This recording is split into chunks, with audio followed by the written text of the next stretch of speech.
Hello, I'm going to show you how to transform this scene into something that resembles a scene at nighttime, and we're going to use Adobe Photoshop's new Generative Fill.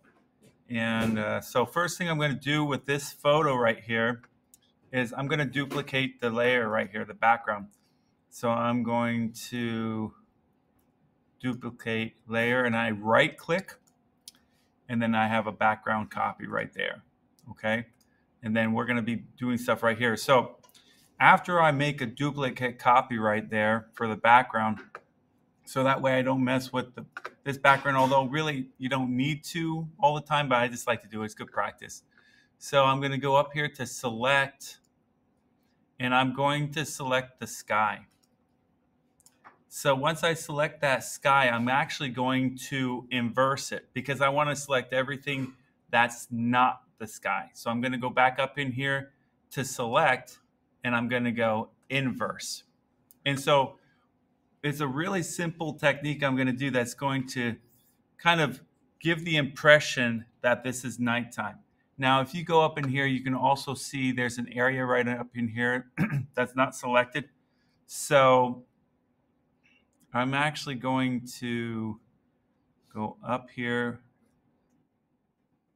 So this right in here, that part, I'm going to actually, let's see if I can go back to the selection tool.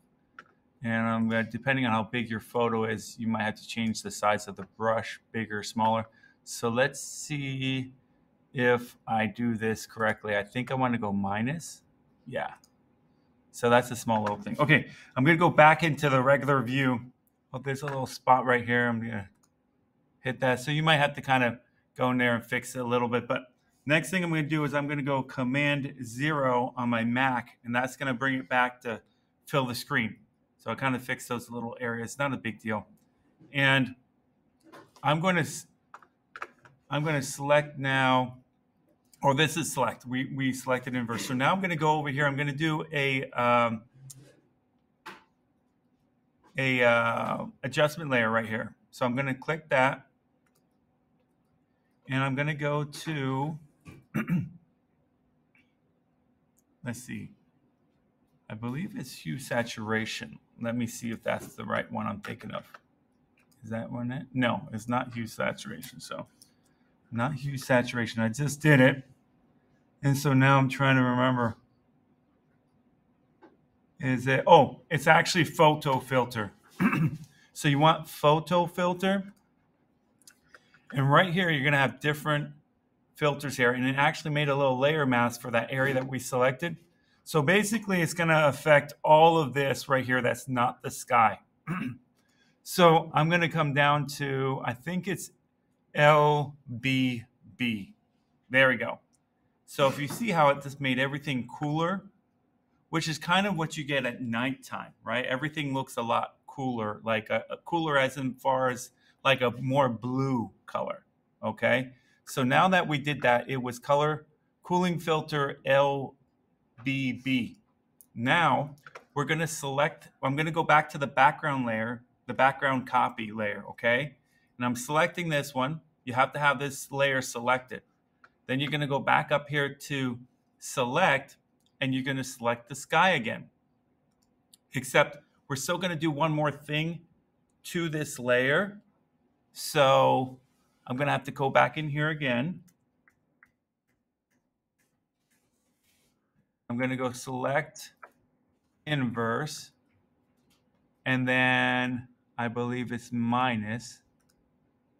I'm just going to kind of hit those areas up a little bit there. Okay, so now I'm going to go back up in here to Command 0 to bring everything back there. So now we have this area selected again, another mask we're going to make here. So we're going to go over here to this adjustment layer, and we're going to go brightness contrast. So up here for this scene, what I'm going to do is I'm going to actually decrease the brightness a little bit. How much? I don't know. Let's just go 20 on that. I'm just going by what looks correct to me, what looks good. And then the contrast, I'm going to change the contrast a little bit less, in my opinion. but maybe you want to do something different. But the idea is we kind of want to give this impression that it's nighttime, and I thought it was a little contrasty. So, I mean, you could, in your mind, you might increase the contrast, but I kind of want to see more of the details there on this one. So I kind of made it. So I'm going to go with that. That looks good. In my mind, that kind of looks like a nighttime scene there a little bit.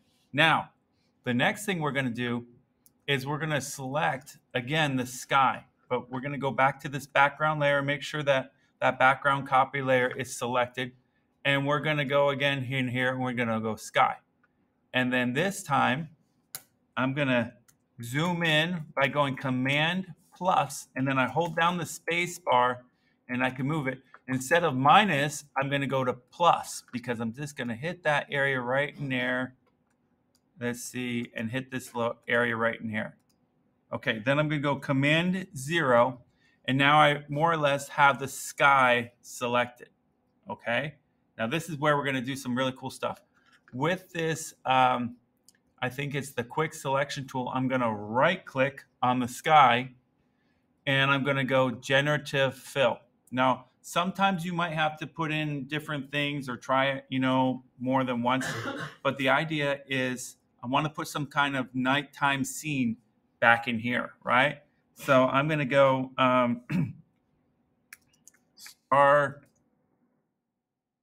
about stars in universe. I don't know what's going to give me, but let's generate that. And you can try different things. And if you don't like what you got, then you can just try it again. That's the cool thing with the Generative Fill. Thank you. So we have this scene. I think this one is super cool. Let's see what other scenes we have.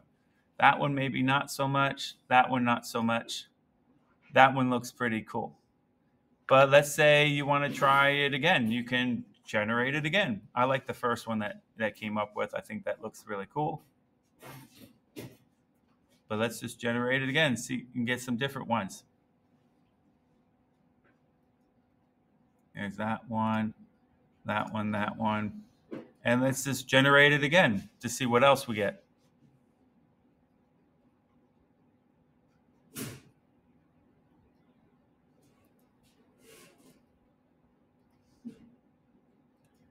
That one, that one, that one. This one is actually pretty cool too.